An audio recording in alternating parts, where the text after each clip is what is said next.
Hai, halo, assalamualaikum warahmatullahi wabarakatuh. Ketemu lagi dengan Sida Rosida Channel dalam aktivitas rutin TKW Hong Kong. Apa kabarnya sahabatku semua dimanapun kalian berada? Semoga kalian sehat-sehat, berkah dan sukses selalu. Dan buat teman-teman semua, teman-teman yang lagi mengalami kesulitan, semoga diberi kemudahan, dan yang punya masalah segera Allah beri jalan keluar, dan yang sakit semoga disembuhkan. Dan buat teman-teman yang lagi berjuang seperti saya, semoga diberi kesehatan, kekuatan, dan keberlimpahan berkah barokah. Ya, jadi apa? Kali ini bahas apa ya guys ya? Kali ini bahas apa? Ya lanjutan kemarin. Aku kok kudu mobil guys. Sorry ya guys. Gimana guys? Kabarnya udah sarapan belum? Buat teman-teman dimanapun berada, ya tetap ada hubungannya dengan konten-kontenku ya. Ya gini apa namanya? Kalau menurut pengalaman saya, kan kadang-kadang ada yang tanya, enakan mana sih kerja di luar negeri itu, merawat anak atau merawat orang tua? Ya gitu. Sebenarnya kalau saya nih ya, kalau saya dari dulu itu paling paling nggak suka gitu merawat anak kecil. Sebenarnya aku senang sama anak kecil, tapi kalau pas kerja di rantau aku nggak suka merawat anak. Masalahnya apa? Bukan apa-apa, karena merawat anak itu begitu ribet gitu loh guys ya. Belum merawatnya, belum menjaganya, belum nanti ngantar sekolah, jemput sekolah, ngantar lesnya nggak satu dua di sana sini, belum bersih rumah, belum masak, pokoknya ribet lah gitu ya. Sampai waktu aku pertama dong tanya sama bosku, kan aku menjaga kakek, terus bosku nanya, kamu senengan mana, jaga anak atau orang tua? Terus aku bilang, aku sukaan orang tua aku gitu. Terus katanya bosku, iya aku juga nggak suka, soalnya merawat anak itu ribet ya, diibaratkan merawat anak kita sendiri itu loh, gimana capeknya gitu, katanya bosku gitu. Iya aku juga gitu. Terus akhirnya jadi aku selama di Hong Kong itu merawat orang tua terus guys, ya kakek ya nenek kan gitu ya. Terus di suatu saat itu aku kan merawat nenek, sebenarnya neneknya baik, semuanya baik, enak, nggak ada masalah. Terus begitu kontrak kedua jalan 1 tahun itu, anaknya si cikgu itu ya, biasa guys, yang perawat tua itu tiba-tiba jadi maafan pokoknya. Terus akhirnya aku memutuskan untuk notice gitu guys, ngebreak. Terus ada temanku nawarin, ini loh orangnya baik, jaga anak. Terus udahlah, aku bilang ya udah nanti nunggu 1 tahun, jadi aku 3 tahun gitu ya. Terus temanku, malah kelamaan, sekarang aja orangnya lagi cari CC yang dari temanku bilang gitu. Terus baru pertama ngecek, ya udah akhirnya aku coba terus seneng ya. Terus itu jadi anak satu umur 4 tahun, kalau hampir 4 tahun. Terus adiknya itu masih dalam perut gitu, hampir lahir gitu. Terus akhirnya cocok, oke. Terus akhirnya aku kerja. Terus begitu visa turun, aku singkat cerita visa turun, aku masuk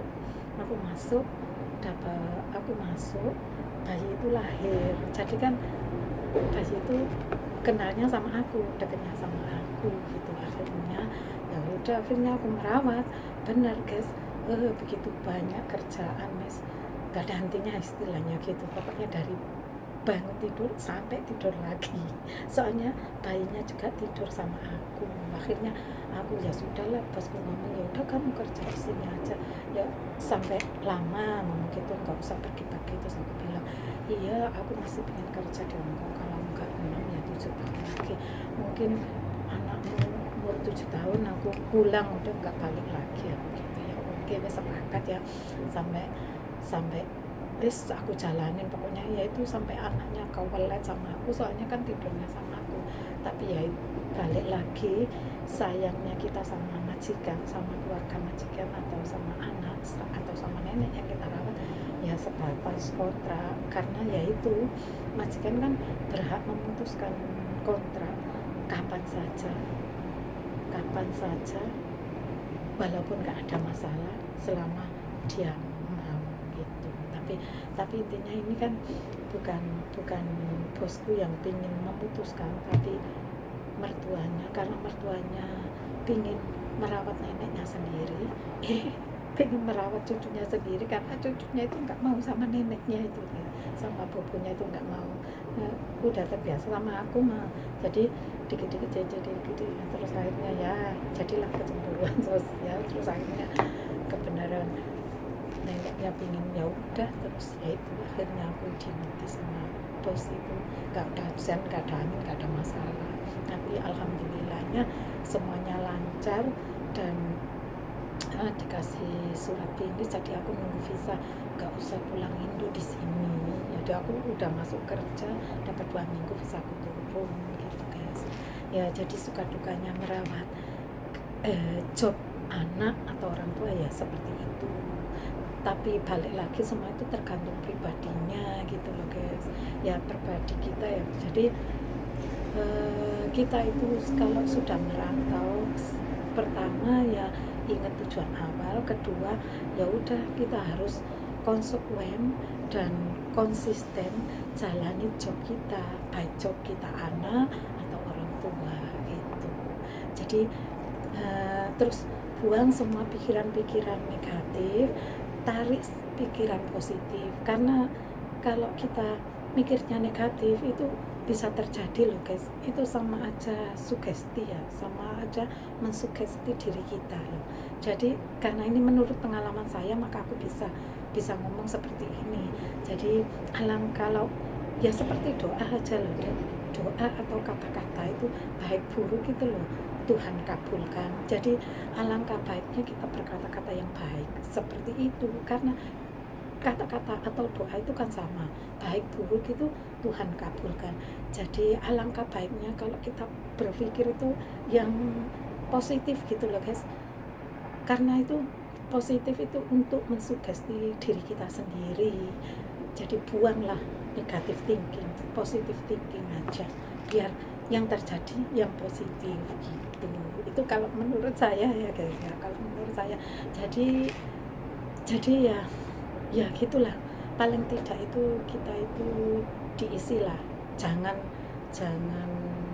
apa ya namanya, pokoknya rohani kita juga butuh diisi gitu loh guys, kita juga pokoknya butuh diisi rohaninya. Jadi ya itulah pokoknya seperti itu. Jadi kalau bisa simple, bisa bahagia itu simple, kenapa harus memikirkannya ribet gitu loh. Itu sih kalau menurut pengalaman saya, selama saya walaupun sibuk, saya sempatin apa, lihat ngaji rosok kayak ngaji filsafat gitu, akhirnya pengalaman juga tambah, terus mendapatkan energi positifnya gitu guys. Itu sih kalau saya. Jadi pikiran itu bisa panjang, bisa nggak gampang putus asa, nggak bingung gitu loh guys. Itu aku manfaatin seperti itu kalau menurut aku. Jadi kalau ditanya enak mana sih merawat anak atau orang tua, ya itu balik lagi tergantung pribadi dan tergantung posisi atau lingkungan yang kita tinggal itu. Yang penting, yang jelas kita harus konsisten, disiplin, jalanin job yang kita terima. Makanya di saat memilih itu harus benar-benar diputuskan yang gimana ya, yang enak gitu loh, jangan terpaksa, jangan ngambang. Itu kalau menurut saran-saranku seperti itu, menurut pengalaman juga ya, bukan saran sih ya, begitu sih. Kalau di kontenku, di video-videoku ya begitulah, aku hanya ingin memberitahukan pengalamanku, terus trik-trik saya menjalani selama di rantau itu seperti apa. Memang ya namanya di rantau ya nggak mungkin nggak berteman. Ya intinya itu kita itu kan paling tidak kan ngikutin kegiatan, terus berteman, masuk komunikasi itu boleh, berteman juga boleh. Tapi kalau masalah keuangan atau hutang piutang itu sendiri-sendiri gitu loh guys, jangan nggak enakan, jangan itu. Jadi harus bisa gitu aja lah supaya tidak terjadi apa yang tidak kita inginkan gitu. Itu aja sih eh, apa tip-tip saya, semoga bermanfaat ya buat teman-teman. Jangan lupa like, comment, share, dan buat teman-teman yang baru menemukan channelku jangan lupa subscribe. Thank you for watching, bye bye, see you the next video, semoga bermanfaat. Assalamualaikum.